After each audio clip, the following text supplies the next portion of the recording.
नमस्कार।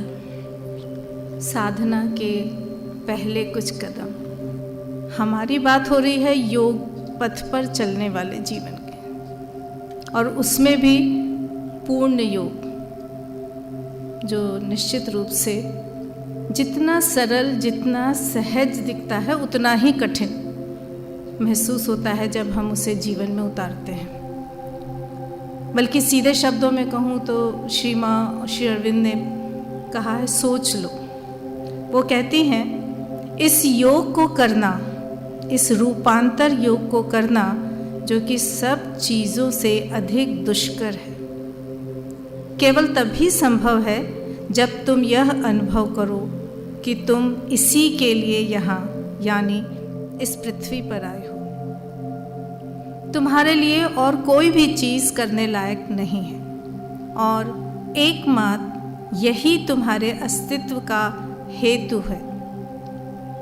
इसके लिए तुम्हें यदि कठिन परिश्रम करना पड़े, कष्ट सहना पड़े, संघर्ष करना पड़े, तो भी कोई बात नहीं, क्योंकि तुम उस सिद्धि को चाहते हो और किसी चीज़ को नहीं।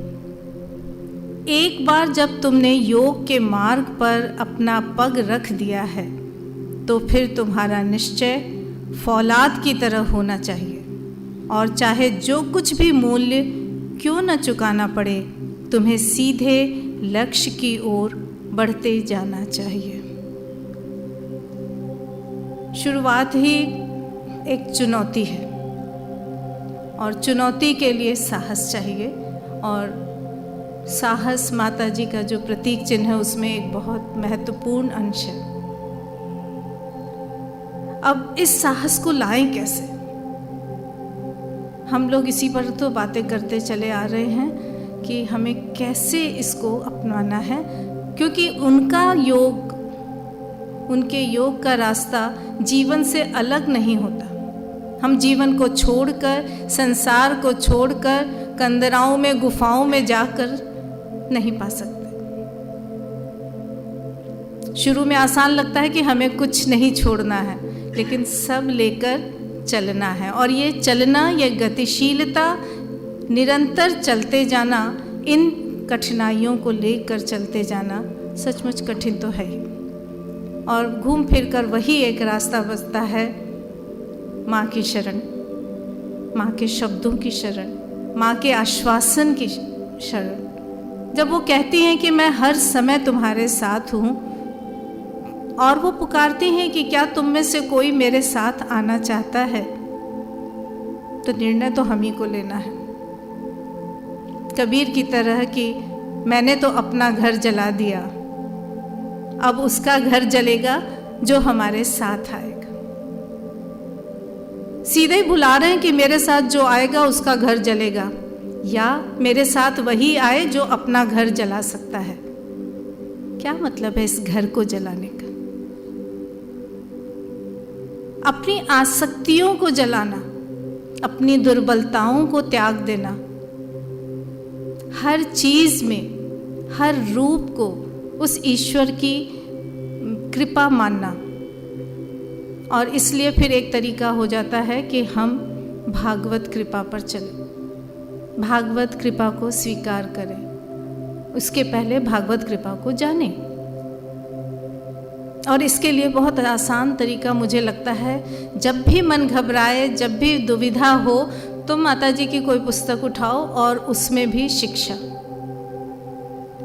पर जब हम माता जी की कोई पुस्तक का कोई अंश खोलते हैं, तो मुझे लगता है कि हमारा वो तथाकथित अर्थ की शिक्षा, हम विद्यालय जा रहे हैं, हर एक को शिक्षित होना है, वो और माता जी के द्वारा प्रयुक्त शब्द शिक्षा, दोनों में कितना फ़र्क है।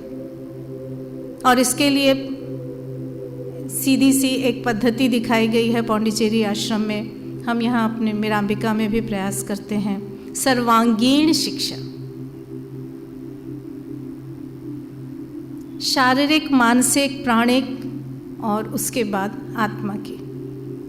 आत्मा तक तो मैं अभी नहीं जाऊंगी, लेकिन हाँ, हम अपने चैत्य को उसमें शामिल कर सकते हैं। इसके प्रति बच्चों को सजग करें। माता जी की शिक्षा जन्म के आरंभ से बल्कि जन्म के पूर्व से ही शुरू हो जाने की बात वो करती है। शरीर, मन, प्राण, इन्हीं तीनों को लेकर चलते आ रहे हैं और इन शब्दों से तो हम बहुत ज़्यादा अच्छी तरह से परिचित हो गए हैं, लेकिन क्या हम अभी भी सजग हो पाते हैं? क्या हम अपनी हर क्रिया के प्रति एक कदम पीछे हटकर इतना देख पाते हैं कि यहाँ हमें कौन निर्देशित कर रहा है, कौन हमें रास्ता दिखा रहा है, किसने हमें आज्ञा दी है कि हम ऐसा सोचें, हम ऐसा करें या हम ऐसा न करें, और किसने हमें वो साहस दिया है कि हाँ हाँ चलो हम कर सकते हैं। और यहीं पर आकर शिक्षा का वो अंश कि शरीर, मन, प्राण, इन्हें न केवल हमें सबल बनाना है, मजबूत बनाना है, बल्कि इन्हें विनम्र भी बनाना है, इन्हें नियंत्रित भी रखना है, इनका अपने आप पर नियंत्रण रखना है।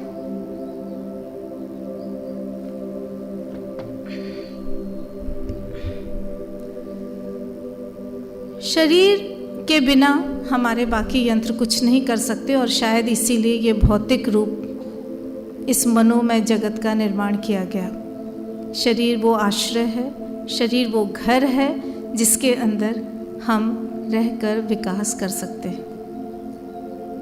अब घर की मजबूती कितनी महत्वपूर्ण है हम सभी जानते हैं।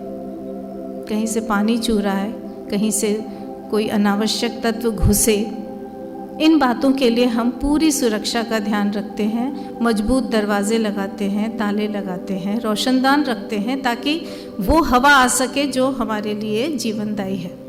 इसी प्रकार हमारे शरीर में भी स्वस्थ सबलता बहुत ज़रूरी है। हमारी मांसपेशियां इतनी मजबूत हों, भागवत शक्ति का वर्ण कर सकें। इसके लिए बच्चों को शुरू से ही सिखाया जाना चाहिए और सिखाते सिखाते खुद को भी याद रखना चाहिए कि शरीर को स्वस्थ रखने के लिए भोजन चाहिए। भोजन चाहिए वो जो शरीर के को मजबूती प्रदान दे। भोजन वो नहीं चाहिए जो शरीर को रोगों का घर बना दे। लेकिन होता ऐसा ही है, हमारी इंद्रियां जो हैं वो जितनी ज़रूरी हैं उतनी ही परेशान करने वाली भी होती हैं। यहाँ पे मन और प्राण आ जाते हैं और शरीर बेचारा उनका दास बन जाता है। बड़ा ही आज्ञाकारी सेवक है शरीर हमारा। तो शरीर के बाद वो कहती हैं कि इसलिए मन और प्राण को भी शिक्षित किया जाना जरूरी है। प्राण की शिक्षा प्रायः उपेक्षित हो जाती है, उस पर ध्यान नहीं दिया जाता, ध्यान ही नहीं जाता किसी का, क्योंकि प्राण वो है जो हमें भावनाएं देता है, इच्छाएं देता है,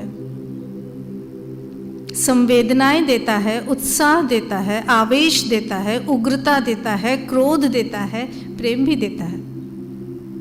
सब कुछ तो है, लेकिन उठाएं क्या, कहाँ जाने दें, कहाँ रोक दें, इस बात की शिक्षा उसे दी जा रही है। सबसे बड़ा बीज वो कहती हैं बचपन में ही डाल दो। अपने प्राण को सिखाना शुरू करो कि सुख ही तुम्हारा ध्येय नहीं है, प्राण को सुख चाहिए। और अधिकांश वो सुख जो हमारा प्राण चाहता है वो पाशविकता से भरा होता है। तो प्राण को अगर ये बता दिया जाए कि तुम साधारण प्राण नहीं रह सकते, मानव से अति मानव की तरफ जाने वाला प्राण हमें चाहिए, तो उसका प्रशिक्षण, उसकी ट्रेनिंग बहुत ज़रूरी है। साफ साफ कहती हैं माता जी कि तुम यहाँ सुखी होने के लिए नहीं आए हो।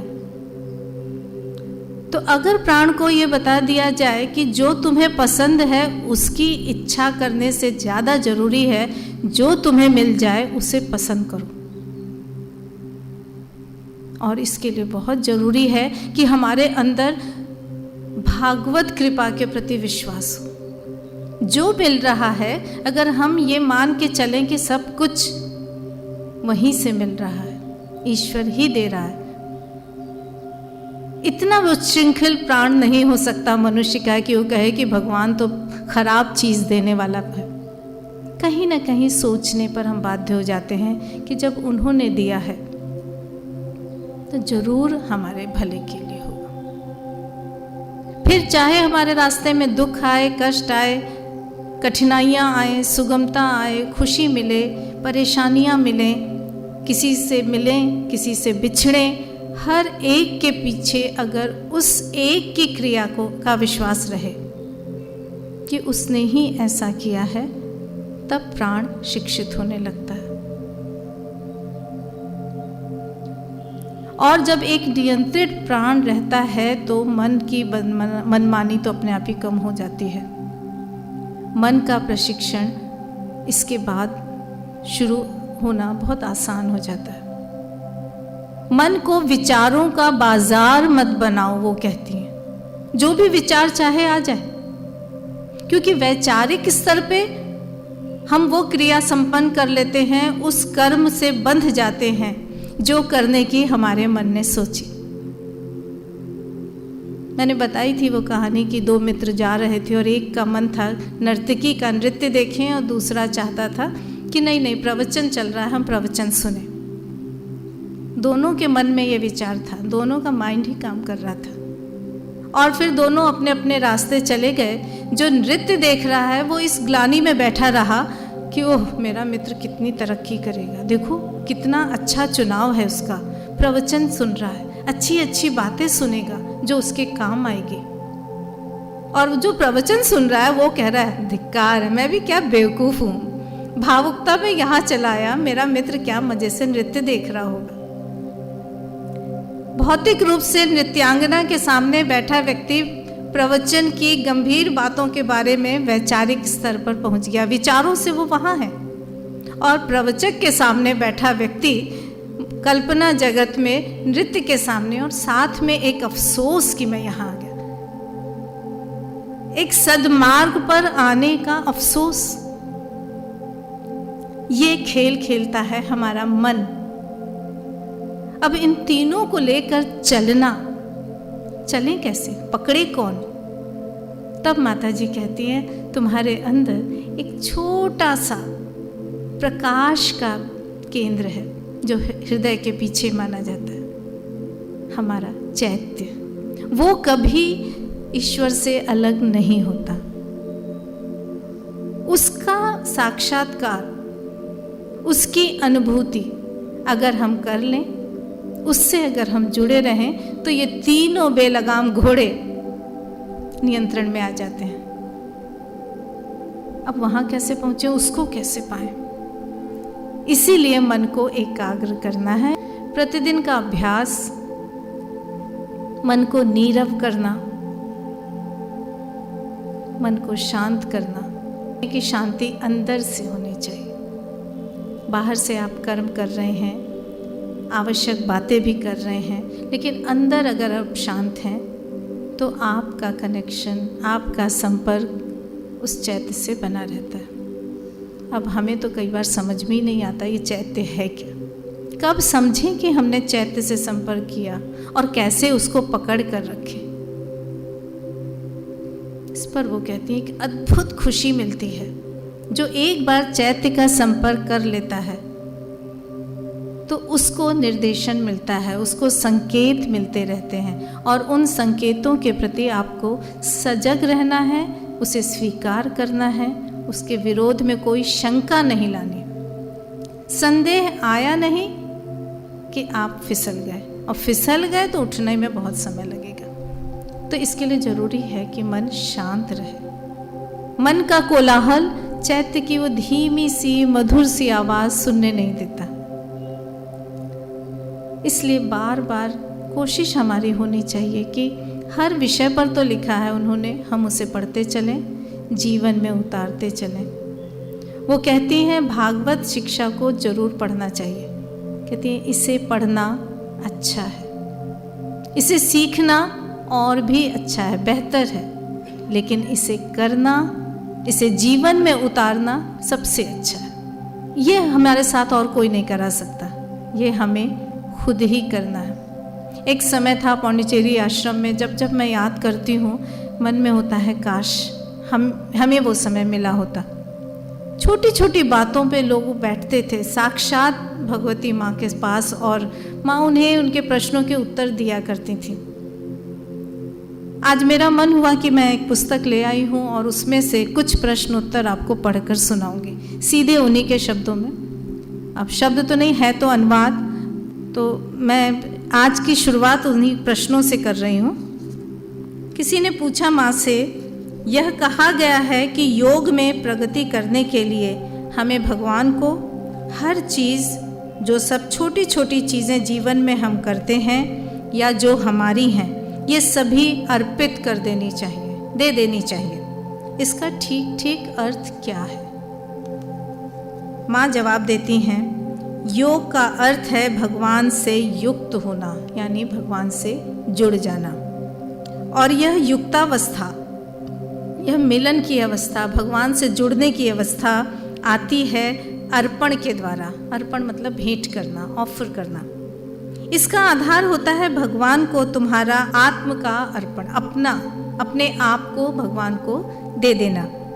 आरंभ में तुम यह अर्पण सामान्य रूप से शुरू करते हो, मानो सदा के लिए एक बार कर देते हो। तुम कहते हो, मैं भगवान का दास हूँ, मेरा जीवन भगवान को पूर्णतः अर्पित हो गया है, मेरे सारे प्रयत्न दिव्य जीवन की प्राप्ति के लिए हैं। परंतु यह तो प्रथम पग ही है, यह पर्याप्त नहीं है। जब तुम्हारा यह संकल्प हो गया, यह निर्णय हो गया कि तुम्हारा सारा जीवन भगवान को दे दिया जाएगा, तब फिर यह बाकी रह जाता है कि तुम हर क्षण इसे याद रखो और अपने जीवन के सारे ब्योरों को, एक एक चीज़ को इस संकल्प से जोड़ दो। हर पग पर तुम्हें यह अनुभव होना चाहिए कि तुम भगवान के हो। तुम्हें यह अनुभूति निरंतर होनी चाहिए कि जो भी तुम सोचते हो उसमें सदा भगवान की चेतना ही काम करती है। तब तुम्हारे पास ऐसी कोई चीज़ नहीं रह जाती जिसे तुम अपनी कह सको। हर चीज़ को तुम भगवान से आती हुई अनुभव करते हो और उसे तुम्हें उसी के मूल स्रोत भगवान को वापस दे देना है। जब हम इस स्थिति में पहुंच जाएंगे जिस पर तुम बहुत ध्यान नहीं देते, जिसकी परवाह नहीं करते, बल्कि तुम्हारी एक एक चीज़, छोटी से छोटी चीज़ भी अर्थपूर्ण हो जाती है। इसलिए अपने को पूर्णतः भगवान को देना जितना ज़रूरी है, अपने इस अर्पण को याद रखना उससे भी ज़्यादा ज़रूरी है। हर चीज़ उन्हीं से मिलती है, हर चीज़ में वो है।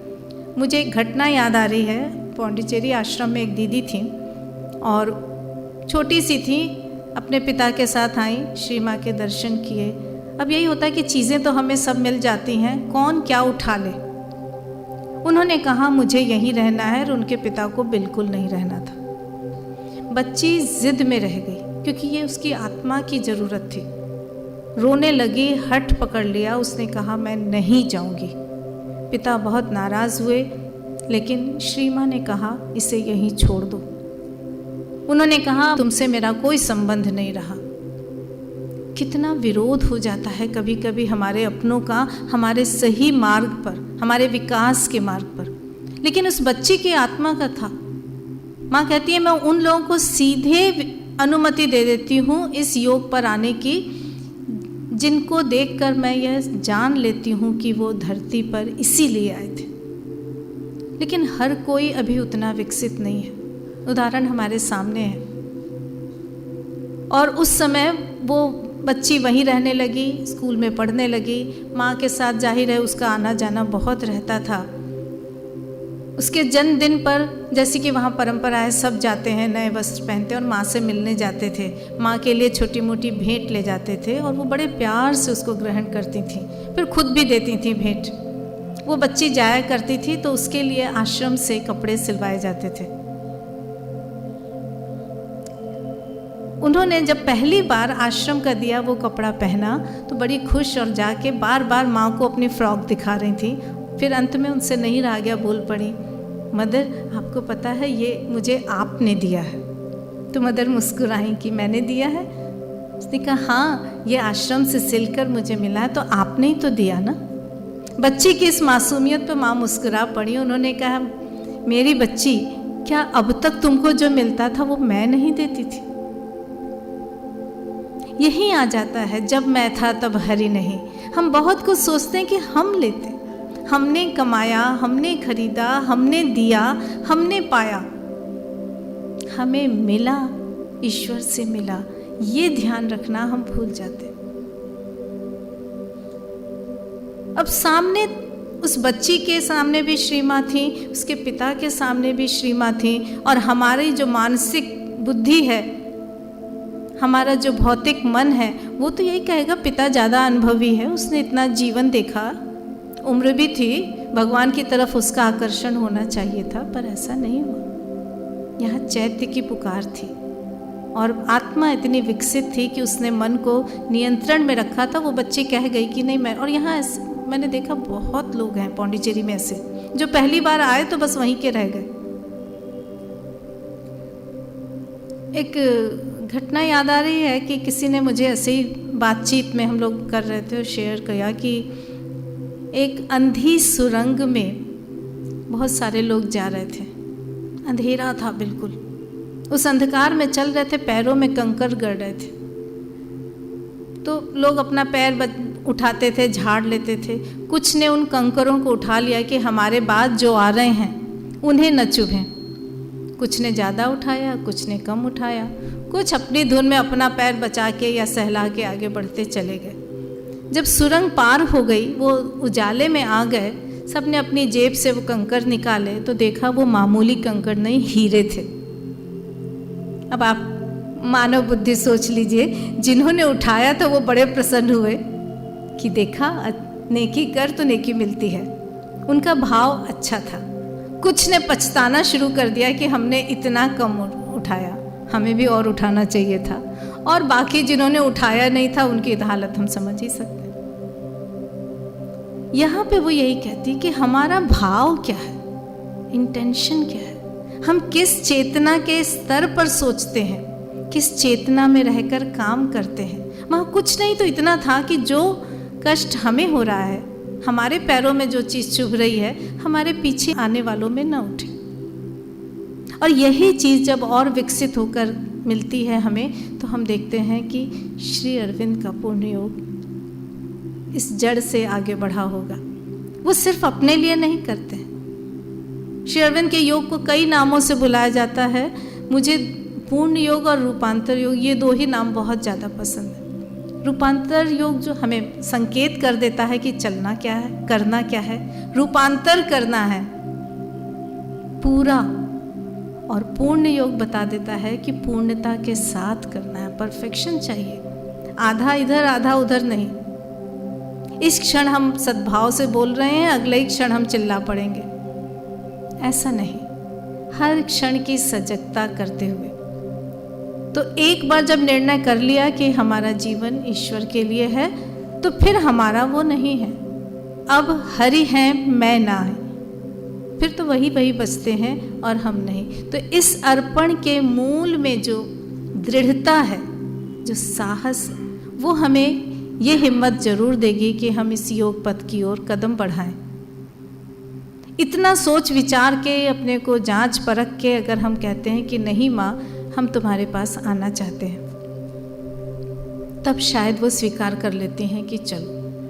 और फिर उसके बाद वो फिर एक बार कहती हैं, अब तुम्हारे पास वापस जाने का कोई रास्ता नहीं। एक बार कदम बढ़ा लिया, फिर पीछे नहीं हट सकते, क्योंकि एक बार उस शक्ति ने तुम्हें स्वीकार कर लिया। फिर वो तुम्हें ठोक पीट के, गोद में उठा के, डंडा मार के, जैसे भी हो आगे तो बढ़ाएगी। सोना सुनार के पास पहुंच गया है, अब तो उसको गलाया जाएगा, ठोका जाएगा, खरा बनाने के लिए, सुंदर शेप देने के लिए हर चीज को किया जाएगा।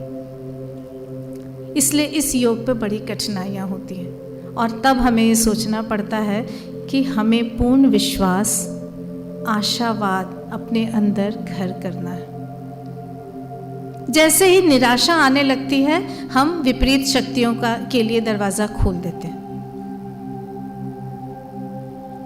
अचल दृढ़ता के साथ, अचल विश्वास, अटल विश्वास, हमेशा के लिए कुछ भी हो जाए हमें नहीं हटना है। क्योंकि जैसे ही हम ईश्वर के रास्ते पर बढ़ते हैं, विपरीत शक्तियों को ये पसंद नहीं आता। वो दुनिया भर की मुसीबतें आपके सामने लाएंगी।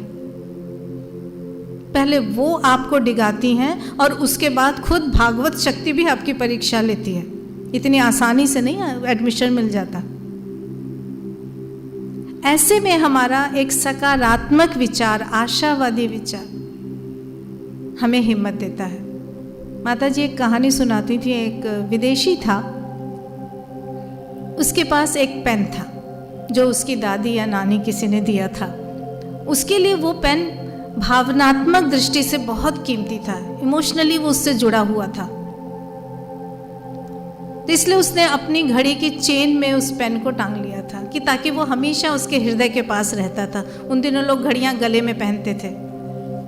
और कहते हैं वो भारत आया था इसी दृष्टि से कि उसे अब आध्यात्मिकता की तरफ बढ़ना है, भागवत जीवन के बारे में जानना है। इस विचार से वो भारत आया। और जब वो अपने जहाज से उतरा, उसी में कहीं उसको झटका लगा और कुछ देर बाद उसने देखा कि उसका वो पेन खो गया, कहीं गिर गया। बहुत ज़्यादा लगाव था उसको, उससे प्रेम था।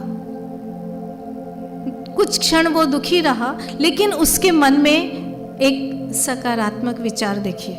उसने तुरंत कहा, ओह, मैं भारत भूमि पर आया हूँ। भारत तो आध्यात्मिक देश है। तो मेरी जो एक आसक्ति थी, जो मेरे साथ एक जुड़ी रहती, मेरी एक कमज़ोरी थी कि मेरा पेन, मेरा पेन, मेरा पेन, मुझे आते ही उससे मुक्ति मिल गई। क्या चमत्कार वाली भूमि है ये। और उसका ये विश्वास और पक्का हो गया कि भारत में आया हूं तो मैं आत्मिक विकास जरूर कर पाऊंगा। अब इसी में था। अवसाद पे मैं पहले काफ़ी, डिप्रेशन पे काफ़ी बोल चुकी हूँ। जितने दुख, क्रोध, आशंका, संदेह, अवसाद, इस तरह की जो भावनाएं, सारी विरोधी शक्तियों की चीज़ें हम मानते हैं। अगर उस तरफ चला जाता कि ओह, आते ही मेरी इतनी प्रिय चीज़ चली गई, तो उसके रास्ते बंद थे, फिर वो आगे नहीं बढ़ता। लेकिन इस विचार ने कि ओ, जो भी हुआ वो अच्छे के लिए, तो भारत भूमि का चमत्कार है, क्योंकि भारत तो भगवान का देश है। कई बार मुझे लगता है कि विदेशी कितने आराम से हमारे देश की विशेषताओं को देख लेते हैं। दीपक की लौ दूर से ज़्यादा प्रकाश देती है। ऐसा ना हो कि हम दीपक तले रह जाएं, अंधकार में ही रह जाएं। और इस तरह से करके वो कहते हैं कि कई बार ऐसी चीज़ें होती हैं जो हमें बल देती हैं। जब हम किसी चीज़ के प्रति शुभ का आश्वासन पा लेते हैं, हमारे मन में विश्वास होता है ये है तो बस अच्छा ही होगा, वो ये चाहे ईश्वर हो चाहे कोई अन्य चीज़, काम वही होता है जो कि शुभ होता है। लेकिन मुख्य बात यह है कि जहाँ हमारा विश्वास होता है तो हमारे बाकी काम अपने आप सफल होने लगते हैं, क्योंकि हम पूर्ण रूप से उसमें केंद्रित होते हैं। हमारी कंसंट्रेशन पावर वहाँ काम करती है, एक विश्वास काम करता है, प्रयास हमारा पूर्ण रूप से होता है। ये जो पूर्णता है, यही पूर्ण योग की एक महत्वपूर्ण कड़ी है। हर दृष्टि से, मन, प्राण, शरीर, सब तरफ से जब हमारा संयुक्त प्रयास होता है, पूर्ण रूप से हम सजग होते हैं, पूर्ण रूप से हमारी श्रद्धा होती है, तो हम अपने कामों में आगे बढ़ते हैं। एक और प्रश्न किसी ने पूछा था जो मैं बताना चाहूँगी।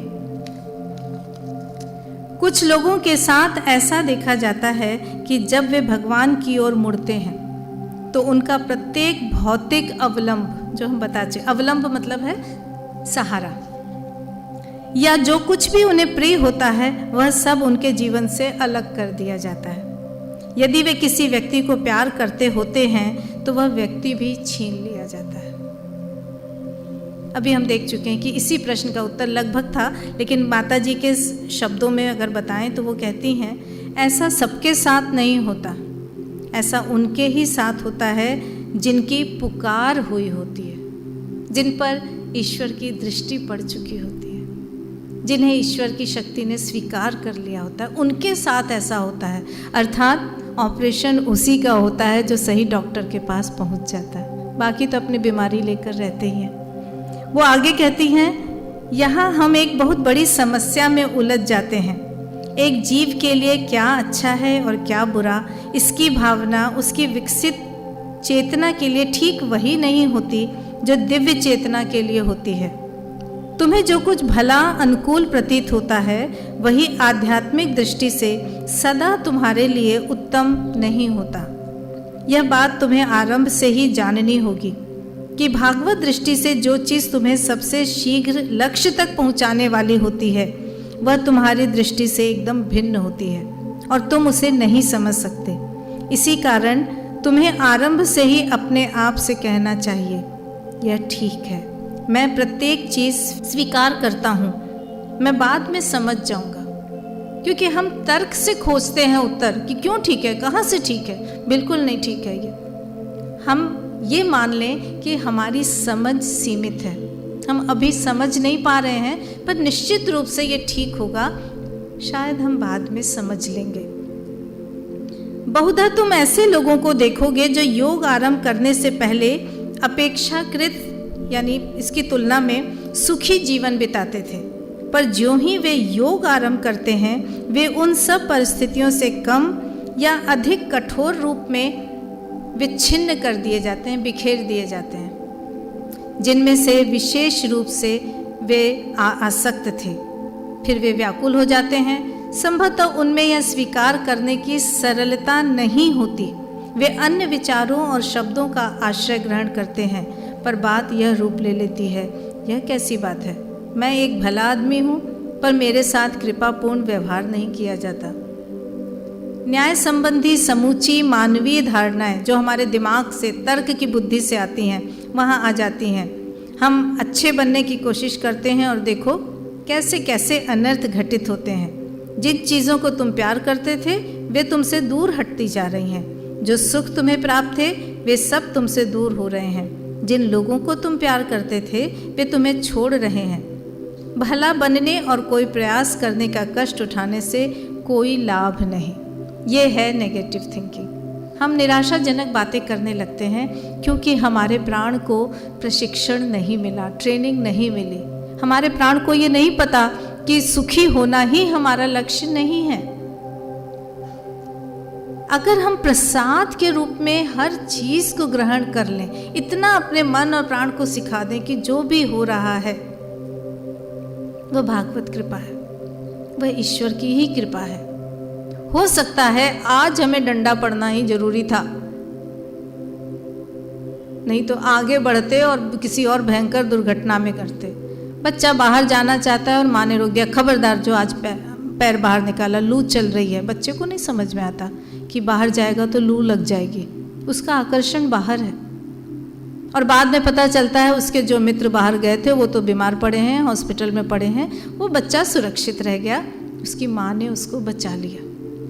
हमारी भी तो माँ है, वो भी हमें हर जगह बचाती हैं। तो अपने प्राण को अगर बचपन से अभ्यास करा दिया जाए, आगे बढ़ के दुखों का आलिंगन करने की बात हम नहीं करते, लेकिन जो चीज़ें हमारे जीवन में आई हैं उन्हें स्वीकार करने की बात करते।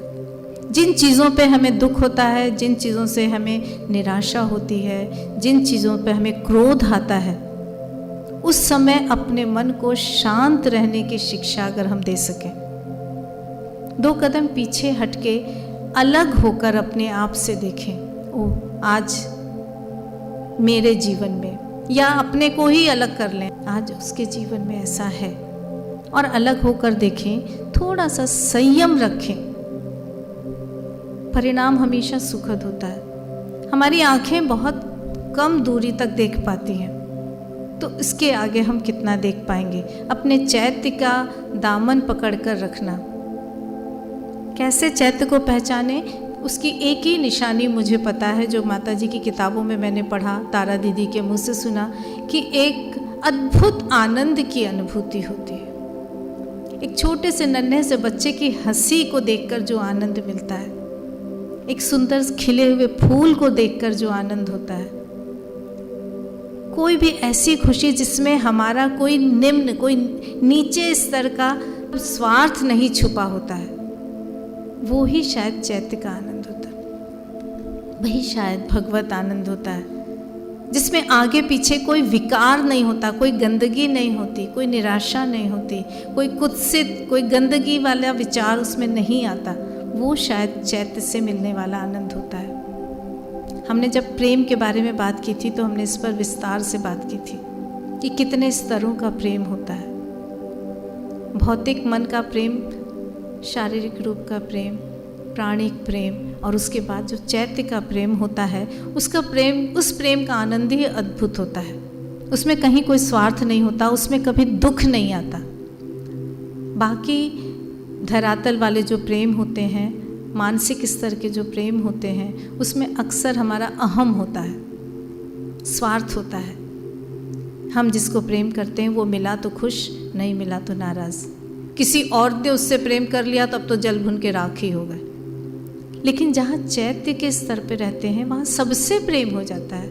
विवेकानंद का कथन मैं हमेशा बचपन से पढ़ती आई हूँ, try to love everybody and anybody. ये एनीबडी हमको उसी स्तर पे पहुँचाता होगा। माता जी आगे कहती हैं, तुम्हें सावधान रहने की जरूरत है। अक्सर ऐसा होता है कि अगर तुम मजबूत नहीं हो, चाहे शारीरिक या चाहे मानसिक रूप से, और तुम्हें अंदर कहीं कोई अनुभूति होती है, ईश्वरीय अनुभूति की बात कर रही हैं वो, तो तुम भावावेश में आ जाते हो। बहुत ज़्यादा आवेग, उत्साह, खुशी, वो इतनी कि हम उसको समा नहीं पाते अपने अंदर, और फिर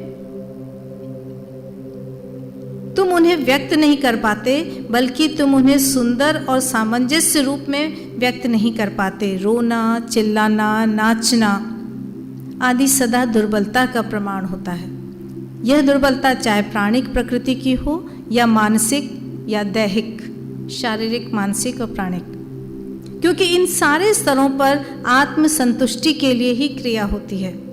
जो व्यक्ति नाचता है, कूदता है, चिल्लाता है, उसे यह भावना रहती है कि उसकी उत्तेजना में कोई न कोई बड़ी असाधारण चीज़ है और उसकी प्राणिक प्रकृति उसमें बहुत आनंद लेती है। अक्सर हम लोगों को बताना चाहते हैं, देखो हम कितने खुश हैं। उसको गंभीरता से आत्मसात करना, अपने अंदर समा लेना, उसको सहन कर पाना, इसके लिए बहुत गहराई चाहिए। शरीर को मजबूत होना चाहिए, प्राण को भी शिक्षित होना चाहिए, मन को भी पूरी ट्रेनिंग चाहिए। और उन्हें जब हम एक बार गहन कर लेते हैं, भोजन जब हजम हो जाता है तब हमारी मांसपेशियां मजबूत होती हैं। लेकिन स्वाद के उसमें भर डाला ढेर सारा तो पेट में दर्द ही तो होगा। हम बिखेर देते हैं उन अनुभूतियों को, और आध्यात्मिक अनुभूतियाँ फैलाने के लिए नहीं होती, बिखेरने के लिए नहीं होती, सुंदर ढंग से उन्हें पल्लवित करना होता है, एक बीज को पौधे के रूप में बनाना होता है। इसीलिए वो कहती हैं कि मन प्राण की शिक्षा बहुत ज़रूरी है। वो कहती हैं, भगवान की शक्तियों के साथ खींचातानी करने की कोशिश मत करो, वरन शांति और स्थिरता के साथ प्रतीक्षा करो। अगर एक बार कोई अनुभूति मिल गई है तो उसको धीरे धीरे समाने की कोशिश करो, क्योंकि वे लोग अवतरण नहीं सहन कर पाएंगे। हर एक को हर चीज़ नहीं दी जा सकती, किंतु जिनके अंदर आवश्यक आधार, एक बेस है और नींव, फाउंडेशन है, विद्यमान है, उन्हें हम इसके विपरीत कहते हैं। उन्हें माता जी पूरा रास्ता दिखाती हैं, उनका स्वागत करती हैं। अभीप्सा करो। अब हमें अभीप्सा करनी है, इच्छा करनी है, और खींचो। उनके लिए उस शक्ति को खींचना है, उन्हें आवाहन करना है, क्योंकि ये लोग ग्रहण कर पाएंगे और भगवान से अवतरित होने वाली शक्तियाँ उनमें उथल पुथल नहीं मचाएंगी। यानी अगर हम पूरी तरह से तैयार होकर इस मार्ग पर कदम बढ़ा रहे हैं तो हम आगे बढ़ सकते हैं।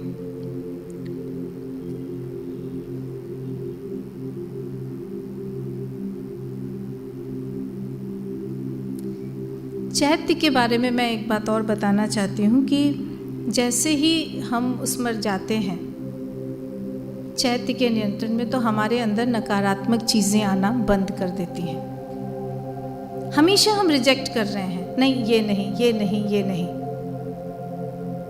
अगर उन दोनों मित्रों ने ये तय किया होता कि सोच कर ही कि हम एक ही जगह जाएंगे और क्यों जाएंगे। एक भावुकता वाला निर्णय, दिमाग का निर्णय, बुद्धि का निर्णय, और एक होता है चैत्य का निर्णय।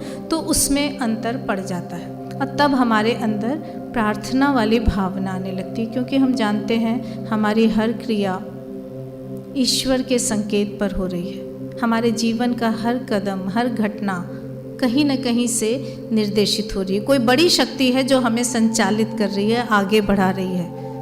ऐसे में हमारे अंदर एक प्रार्थना की भावना आती है, और प्रार्थना को माता जी ने बहुत महत्व दिया, हम सभी जानते हैं। उनकी खुद की प्रार्थनाओं की इतनी बड़ी पुस्तक है, और हर दिन की प्रार्थना उस गहराई को बताती है, और तभी वो सबके कल्याण की बात कर पाती हैं। मुझे अभी एक कल की बात है, हम लोग बैठे हुए थे और किसी ने मुझे बड़ी अच्छी घटना बताई कि एक दुकान पर, मंचूरी की दुकान जहाँ पर दाल चावल ऐसी सारी चीज़ें मिल जाती हैं, वहाँ एक महिला आई और आकर उसने कहा कि मेरे पास पैसे नहीं हैं, मेरा पति बहुत बीमार है और मेरे घर में 7-8 सदस्य हैं, 1 हफ्ते से हमारे घर भोजन नहीं मिला, आप कृपया मुझे कुछ राशन दे दीजिए और मैं बहुत जल्दी आपको पैसे दे दूँगी, पर इस समय मुझे बहुत ज़रूरत है। जैसा होता है, दुकानदार ने बड़ी ही रुखाई के साथ उसे कहा आप यहाँ से अभी चली जाइए, लेकिन वो आंखों में भरे, क्योंकि वो जिनके लिए आई थी वो छोटे छोटे बच्चे थे, और माँ किस तरह से हाथ फैलाना भी जानती है सारे अहम को छोड़कर बच्चों के लिए। उसने फिर उनसे निवेदन किया और उसकी आंखों में आंसू थे। तो जो ग्राहक खड़े थे उन्हीं में से एक ग्राहक आगे आया और उसने कहा ऐसा है, आप इनको दे दीजिए और इनका जो भी होगा पैसा वो मैं दे दूँगा।